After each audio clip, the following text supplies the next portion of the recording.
Sa pagpapatuloy ng ating kwento, ang anino ng gintong leon sa likod ni Mayor Zhang ay nagbuga ng gintong apoy na unti-unting nag-ayos at nagpanumbalik sa nasusunog niyang katawan. Kasunod nito, muling dumaan si Mayor Zhang sa bautismo ng Heavenly Thunder. Napagtanto ni Tang na sa pamamagitan ng prosesong ito, ang bautismo ng kidlat at pag-evolve ng sariling bloodline, maaaring umabot ang isang tao sa antas ng God level. Isang napakalupit at mapanganib na paraan ng pag-breakthrough. Habang pinagmamasdan niya ang nangyayari, naramdaman ni Tang na ang kanyang sariling spiritual core ay patuloy sa malakas na pagtibok, na parabang siya rin ay malapit muling mag-breakthrough.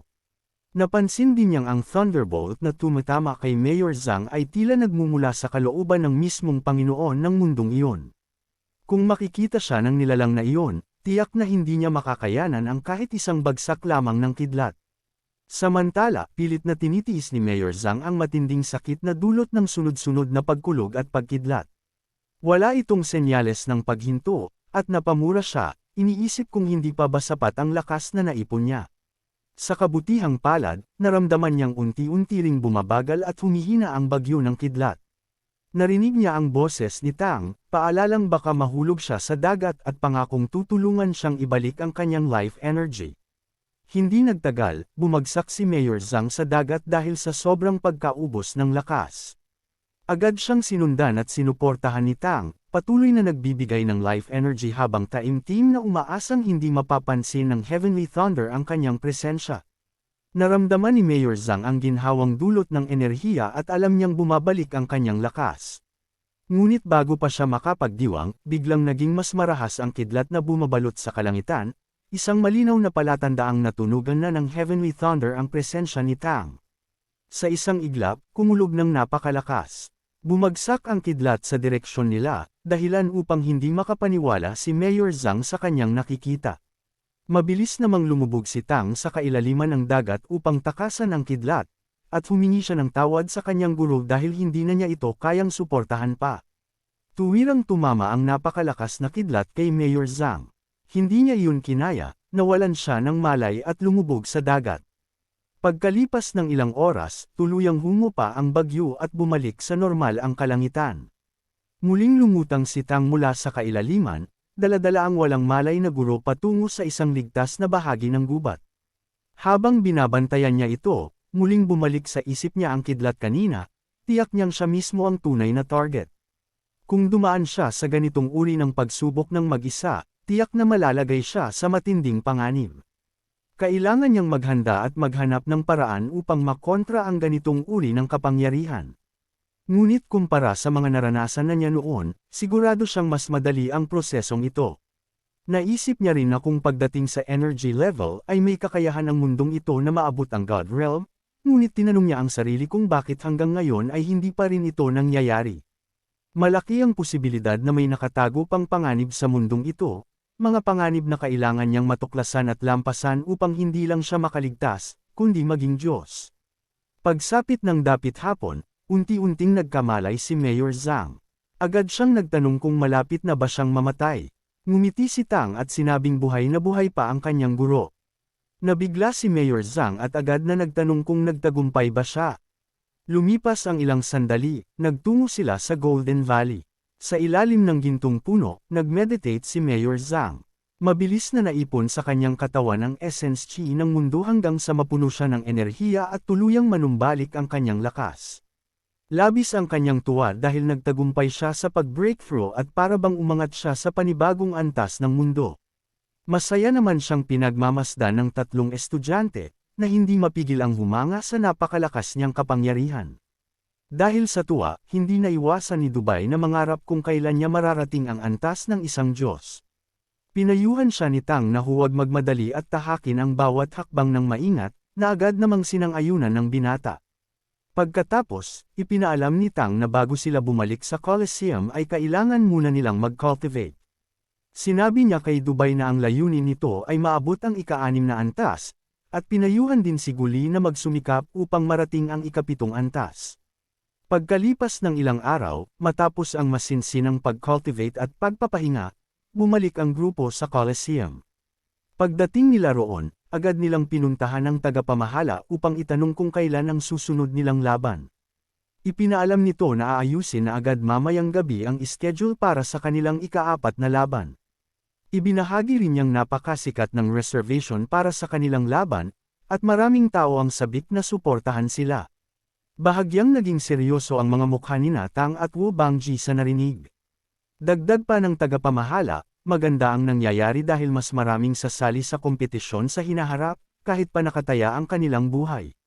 Dahil sa impormasyong maraming tao ang nag-aabang sa kanila, mariing sinabi ni Wu Bangji na ayusin ang susunod nilang laban sa lalong madaling panahon. Samantala, sa Kerry City, mabilis na kumalat ang balitang lalaban muli ang grupo ni Natang. Lahat ng human vassals sa syudad ay na-excite at dagsang nagtungo sa Coliseum, dahilan upang mapuno ng tao ang paligid ng gusali. Ang mga taong madalas lamang ipahiya at ginagawang alipin na parang langgam ay sabay-sabay na nanalangin para sa tagumpay ng grupo, at sa mga mata nila ay muling nagningning ang pag-asa. Tahimik na pinagmamasdan ni Guanlong ang pambihirang tagpo. Hindi pa niya kailanman nasaksihan ang ganitong pagkakaisa mula sa kanilang lahi, at maging ang apoy sa kanyang puso na gustong labanan ang pang-aapi ay muling nagliyab. Sa loob naman ng gusali, sinabi ng tagapamahala na maaaring hindi alam ng grupo ni Natang kung gaano kataas ang tingin ng mga tao sa kanila, ngunit sa puso ng mga human vassal ng Kerry City, sila ang nagsisilbing pag-asa. Dagdag pa niya, kailangan nilang manalo, dahil kung hindi ay mabibigo ang mga taong umaasa sa kanila. Napuno ng determinasyon ng grupo, dala ang tiwala ng sangkatauhan. Mabilis silang pumasok sa arena, at itinaas ni Wu Bangji ang kanyang kamay ng buong kumpiyansa. Pag-akyat nila sa entablado, agad silang ipinakilala ng announcer at umalangaw-ngaw ang malakas na hiyawan ng mga manunood. Ginamitan ni Tang ng Purple Demon Eyes ang paligid upang basahin ang bukang bibig ng mga tao, at doon niya naunawaan ang hinaing, sakit, at pag-asang taglay ng bawat isa. Mas lalo niyang ninais na ibigay sa kanila ang pag-asang matagal nang ninakaw sa kanilang buhay. Ilang sandali pa, tinawag ng announcer ang kanilang makakalaban.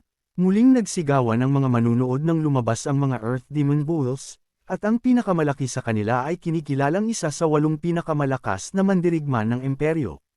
Napansin ni Tang na isa sa mga kalaban na nakapwesto sa likod ng mga Earth Demon Bull ay isang 9th-ranked Red Crown Crane Demon na may first-level bloodline, taglay ang mataas na talino at likas na kakayahan sa paggamit ng sandata.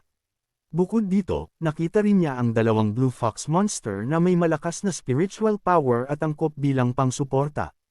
Mabilis niyang napagtanto na ang line-up ng kanilang kalaban ay malinaw na binuo base sa kahinaan ng kanilang grupo. Nagtanong si Wu Bangji kung gagamitin ba niya ang kanyang Ice Blizzard, ngunit agad siyang tinutulan ni Tang.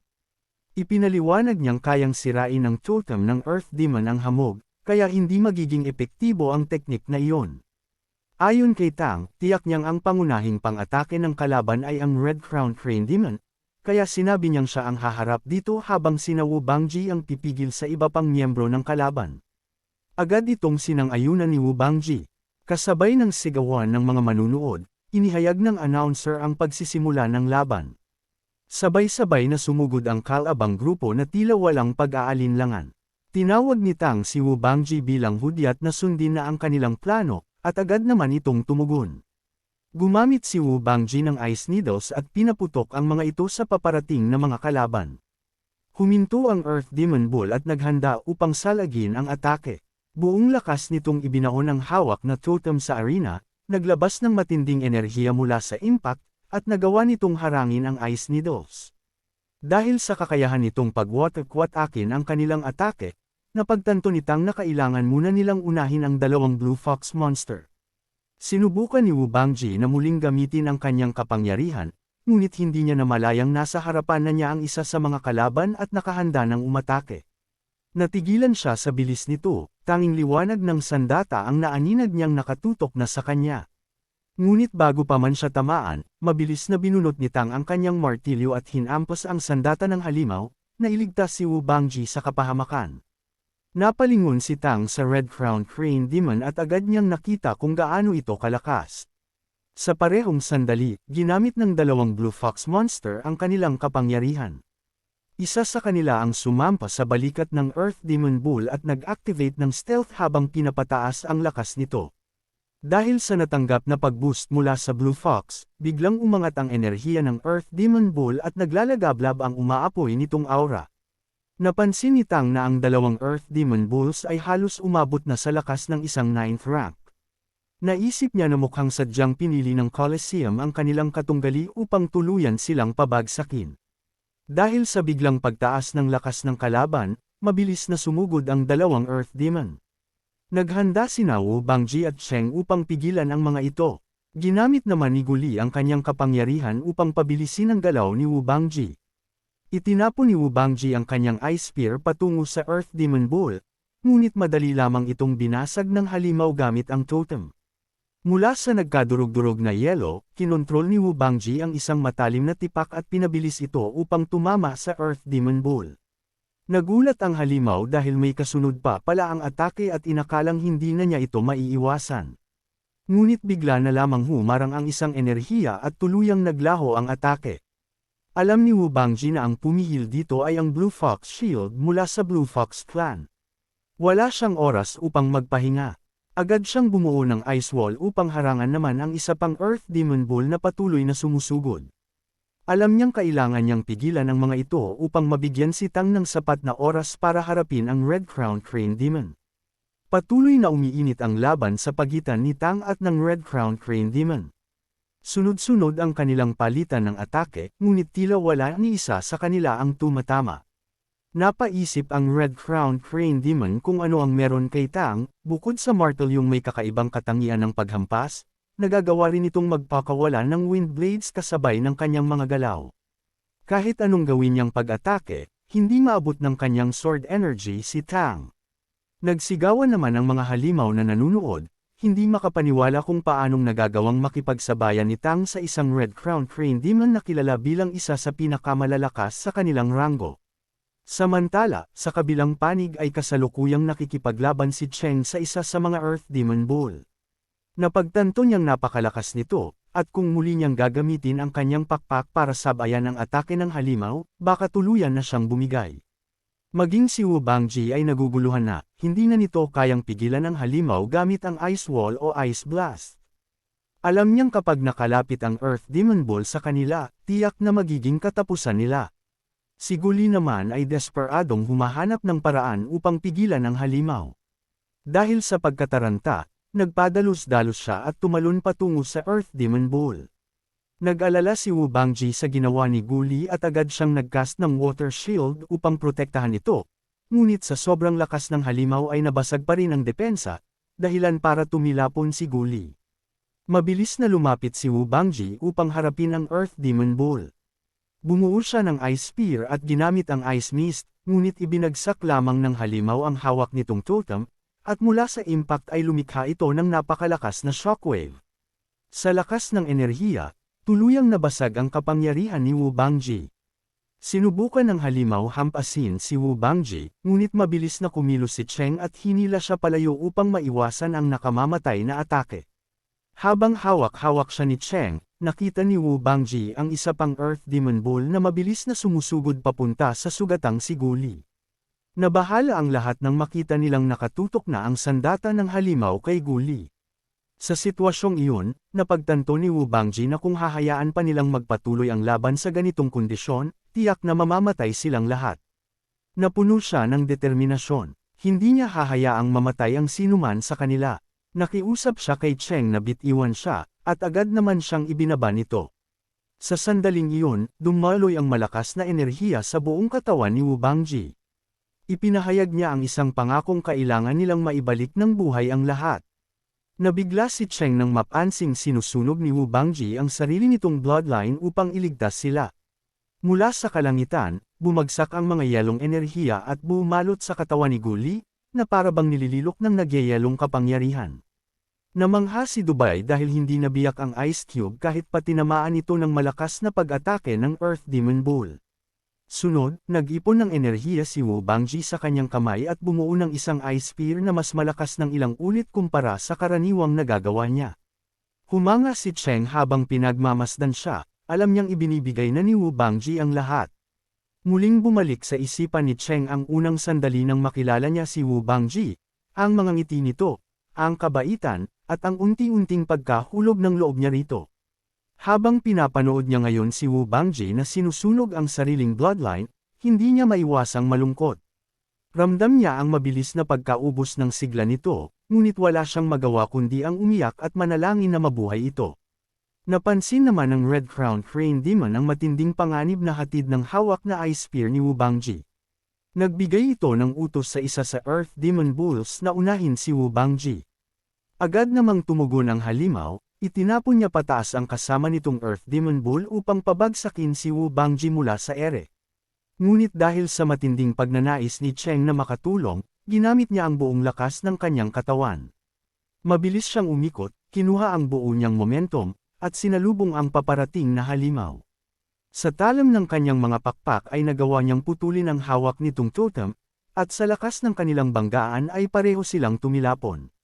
Sa mismong sandaling iyon, ibinato ni Wu Bangji ang Ice Spear of Death patungo sa bumabagsak na Earth Demon Bull. Tumama ang nakamamatay na si Bat, at kasabay noon ay lumitaw mula sa balikat ng halimaw ang isang Blue Fox Monster na matagal nang nakatago gamit ang stealth.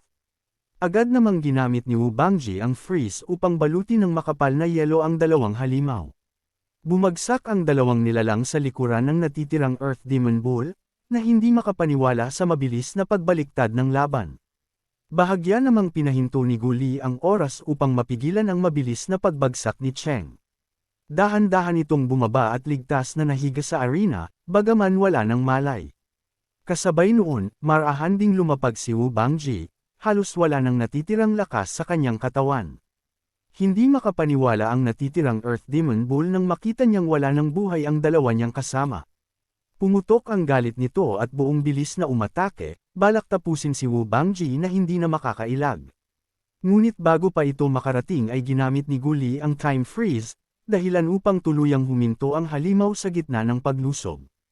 Sinundan niya ito ng pag-ikot upang palakasin ang momentum ng kanyang atake, saka ginamit ang Chaos Cloak Hammering. Bahagyang nasangga ng halimaw ang atake, ngunit nawalan ito ng balanse at tumilapon patungo sa malaking bloke ng yelong bumabalot sa bangkay ng mga kasama nito.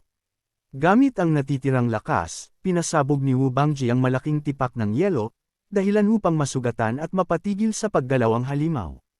Natuwa si Guli sa resulta, habang mabilis namang lumapit si Dubai. Ipinahayag niya na gagamitin niya ang Ascension Array upang maibalik ang kapangyarihan ng kanilang mga bloodline. Ngunit bago niya ito magawa, bigla siyang natigilan.